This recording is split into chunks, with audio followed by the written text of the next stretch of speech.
What if the life you've been tirelessly trying to piece together, brick by brick, to-do list by to-do list, was never meant to be built through brute force? What if all along it was meant to unfold not by effort, but by energy, by alignment? We live in a world obsessed with control. We're taught from the earliest moments of awareness that success belongs to those who hustle, that worth is proven through relentless doing, and that only the strong survive. So we grip tighter, we strive harder, we overanalyze, overwork, and overcompensate, hoping that someday the universe will reward our struggle with peace. But here's the gentle truth waiting behind the noise. Peace is not a reward, it's a frequency. We've been raised on the illusion that life is a mountain to climb, a puzzle to solve, or a war to win. And yet, the most profound breakthroughs don't come when you try harder. They come when you let go, when you surrender the need to control and begin to tune into something deeper. Your inner state, your energetic signature. It's not your willpower that shapes your destiny, it's your vibration. This might sound poetic, but quantum physics quietly agrees. At the heart of everything, from stars to skin cells, lies energy. And this energy is not inert, it responds. Not to your words, not to your wishes, but to your state of being. It mirrors back the frequency you emit, echoing your innermost beliefs and feelings into the experiences you encounter. You can't trick the field. You can't outsmart energy. You can't fake alignment. That's why people often say they want abundance but feel unworthy of it, and then wonder why it doesn't arrive. Or why someone who's desperate for love continues to attract people who reflect their loneliness, not their desire. The truth is, the universe is never punishing you. It's always responding to you. So ask yourself, where in your life are you still chasing something you don't believe you deserve? Where are you working hard on the surface but doubting quietly beneath? This is not about blame, it's about awakening. Because the moment you realize the outer world is a reflection, not a dictator, you begin to reclaim your power. The idea that life happens to you dissolves, and in its place arises something far more empowering. The understanding that life responds through you. This changes everything. It means you're not a victim of circumstance, but a transmitter of reality. It means you don't need to change the world outside, you need to change your signal within. That's the work. Not effort. Alignment. But alignment is not passivity.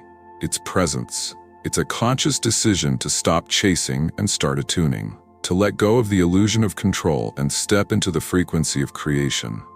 To become more interested in who you are being than what you are doing. The old path says, push harder, get more. The new path whispers, be still, become more. You don't have to wrestle your life into shape. You only have to feel your way back to coherence, to resonance, to truth. So before we go any further, breathe for a moment. Let the need to figure it all out soften. Let the striving ease. The future you seek isn't waiting somewhere far away. It's orbiting the version of you who already believes it's possible. You don't manifest by doing. You manifest by being. There's a profound shift that happens when you stop seeing yourself as a solitary body moving through a disconnected world and begin to understand. You are the field. Not a drop in the ocean, but the ocean in a drop. Quantum physics, at its most mysterious and awe-inspiring level, reveals that at the subatomic scale, there is no clear line between observer and observed, between the subject and the world out there. Everything is connected through a shared, the invisible network of energy, what some have called the quantum field, the zero-point field, or even consciousness itself. It's not important what you name it. What matters is this: you are not separate from the reality you wish to create. You are it. You're entangled with it, intricately and intimately, not just as a participant, but as the composer. And this changes everything we've been taught about manifesting. You don't manifest a new life by wishing for it like it's some Amazon order that might arrive if you visualize hard enough. You manifest by shifting into the version of you who is already living that life. You don't reach for it, you reveal it from within. The field doesn't listen to begging or effort, it listens to coherence, to belief, to alignment. When you believe something is possible, not just intellectually but viscerally, your whole being begins to emit a different frequency. Your nervous system softens, your heart opens. You no longer grip, strive, or plead. You become the version of you who already has what they desire. And in that becoming, you collapse the potential into form. This is not magic. This is resonance. Think about tuning forks. When you strike one, another nearby fork tuned to the same frequency will begin to vibrate without being touched. That's resonance. That's what you're doing with your future. The frequency you hold begins to vibrate with similar realities. And that's why your inner world is never neutral. It's always broadcasting. Every belief you carry, every expectation you nurture, is sending a signal into the field. And the field isn't judging your signal. It isn't deciding what's right or wrong. It's simply reflecting. This can be terrifying until it becomes liberating. Because if you are the field, then you are not waiting for something outside you to change. You are the change. You're the source, not the satellite. You don't need to get energy. You are energy. You don't need to ask the universe to respond. It already is, in every moment. So here's a deeper question. What reality are you rehearsing internally, even when no one is watching? Is it the reality of expansion or the reality of fear? Is it grounded in trust or in subtle self-sabotage? Most people rehearse their limitations all day long. I never have enough. People always leave. Things don't work out for me. These thoughts may feel like observations, but in truth, they are declarations. And they are received by the field as blueprints. When you change the rehearsal, you change the performance. But this isn't about pretending. It's about embodying. It's not chanting affirmations you don't believe. It's about gently and consistently shifting your state to match the version of reality you want to live in. It's becoming the frequency before the evidence arrives.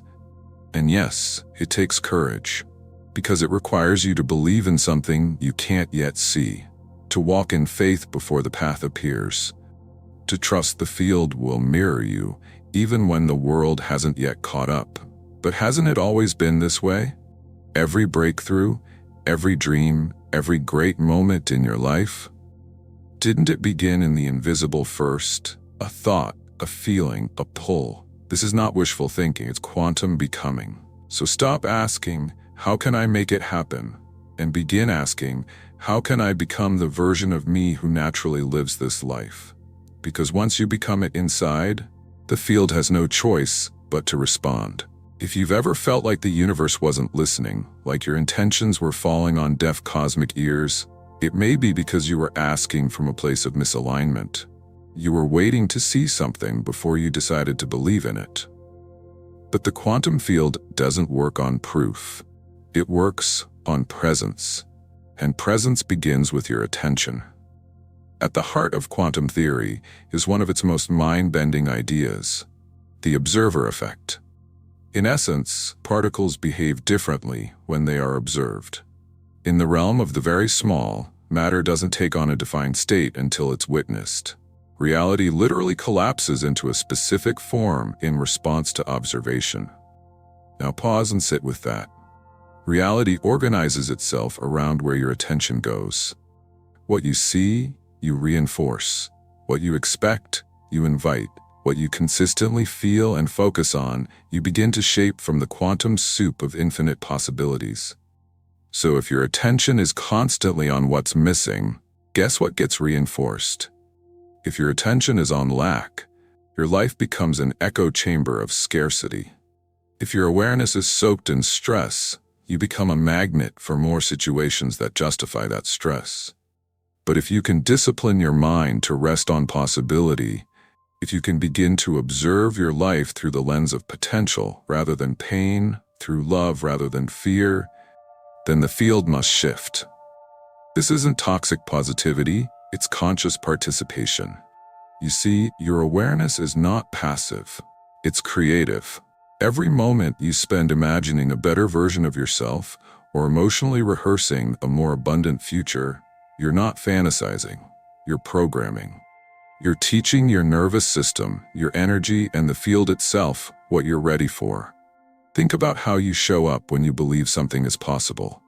Your posture changes, your voice changes, your decisions evolve. You take risks not because you're reckless, but because your belief has moved from the abstract to the embodied. But when doubt creeps in, when your attention shifts to the what if it fails scenarios, your entire system contracts. You shrink, and the field, loyal to your frequency, responds accordingly.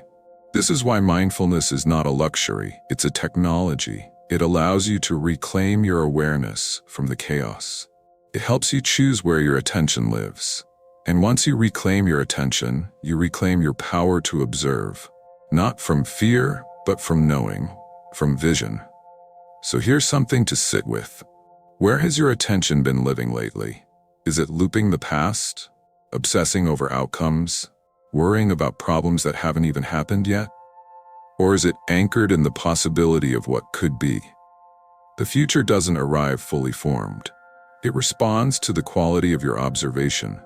So train your mind like an artist trains their eye. Look for beauty even when it's buried. Practice seeing blessings where others see burdens. Witness your current life not as punishment, but as raw material. Because the more you observe your life through the lens of potential, the more potential reveals itself. This is not blind optimism, it's quantum realism. You are not a fixed point in space, you are a dynamic awareness participating in creation. And the more conscious you become of what you're observing and why, the more power you gain in shaping what comes next.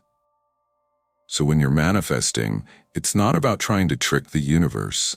It's about training your attention, returning again and again to the vision of what you desire with reverence, not desperation.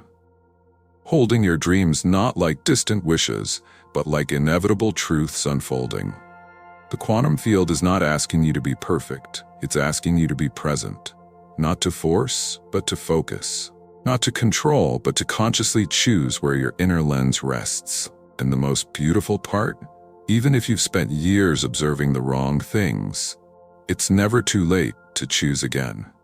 We often think of emotions as things that just happen to us, fleeting moods, reactions, side effects of experience. But what if emotions are more than that? What if they are the very mechanism through which you communicate with the quantum field? What if your feelings are the frequency? Let's be clear, emotions are energy. That's not a metaphor. They carry measurable frequencies. Gratitude, love, joy, these are high-frequency emotions. Shame, guilt, fear, they vibrate low. And here's the beautiful, astonishing part. The field responds not to your surface-level affirmations or your wishful thinking, but to the energy behind them, to the emotion you embody. You can tell the universe, I am abundant all day long. But if beneath the words you feel scarcity, worry, or self-doubt, guess which signal the field tunes into? Not your language, your emotion. This is why emotional resonance is not just a spiritual concept, it's the tuning fork of manifestation. You are like an antenna, constantly emitting signals based on your internal state. The stronger and more coherent the emotional signal, the more quickly you collapse potential realities into form. This is why the greatest manifestors aren't always the smartest or the most strategic. They're the ones who feel their future into the present, who cultivate the emotional environment that matches their vision. So ask yourself now, what emotion are you living in today? Because that emotion is not just a reaction, it's a request. You're placing an order with the quantum field every time you linger in a feeling. So is that feeling pulling your future toward you or pushing it away? This isn't about suppressing negative emotions or faking joy. It's about becoming aware of your emotional home, where you return most often, and deciding if that home aligns with your desired reality. Think of it like this. You can't listen to classical music if your radio is set to static. You must tune in to the frequency of what you want to hear. Likewise, you must tune your emotional energy to the frequency of the life you want to live.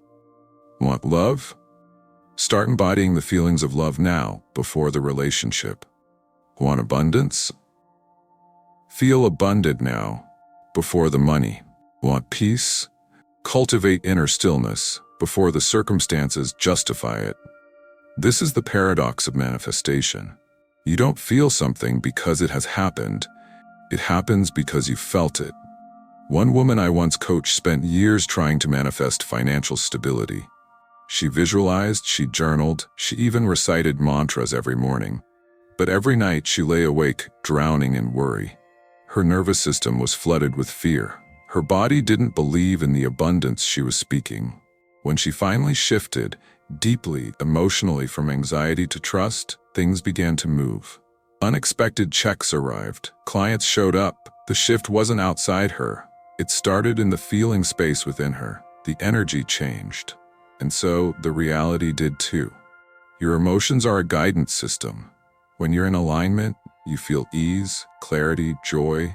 When you're out of alignment, you feel resistance, contraction, dread. Use this feedback. Don't judge it, listen to it.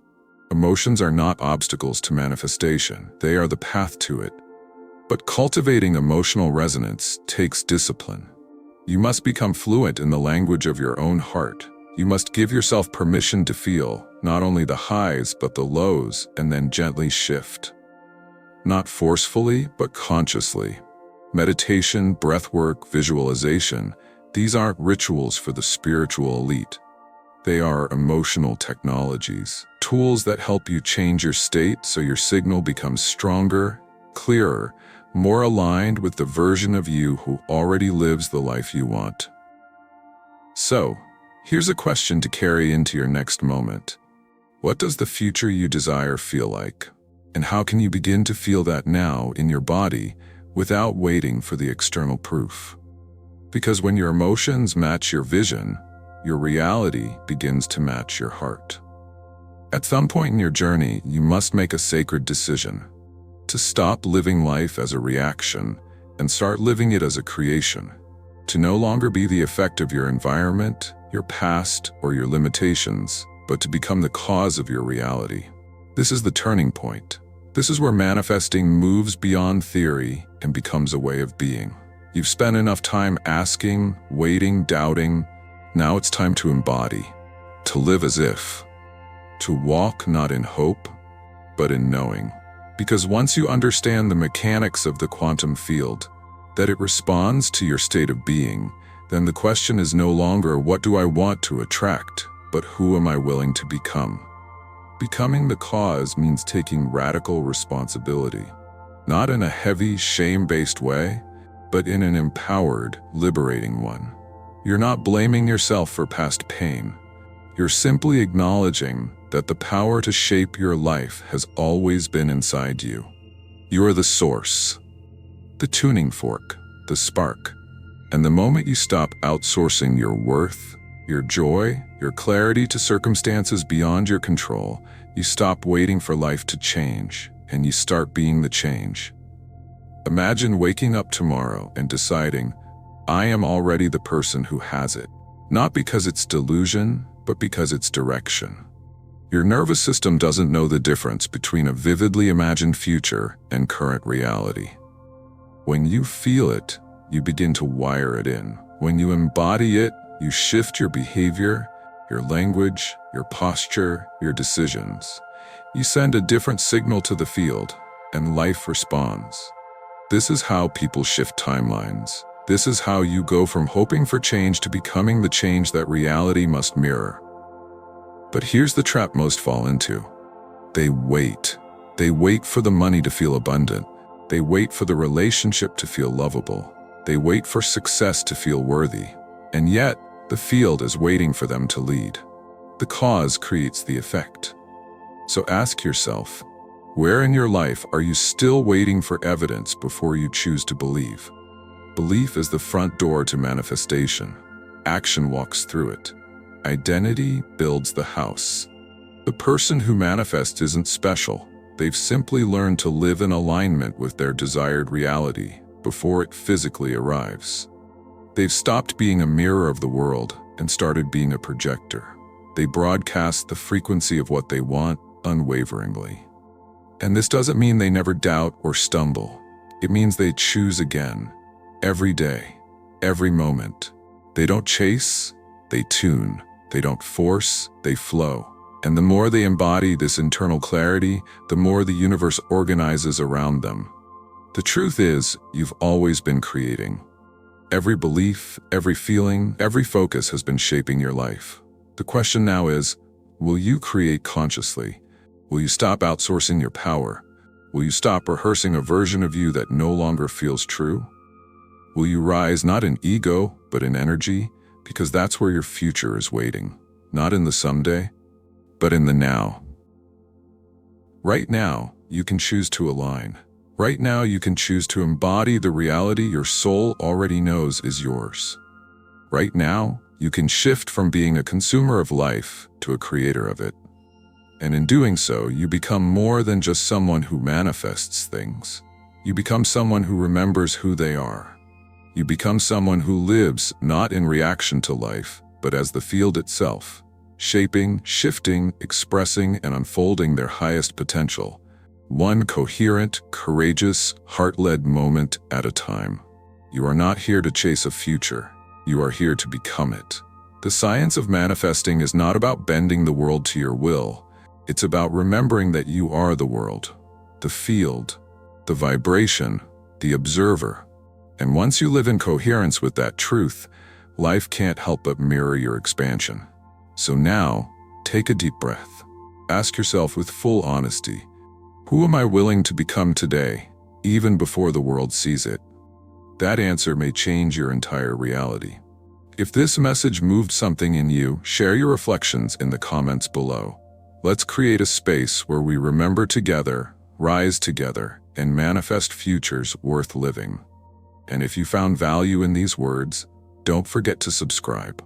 More conversations like this, more awakening await.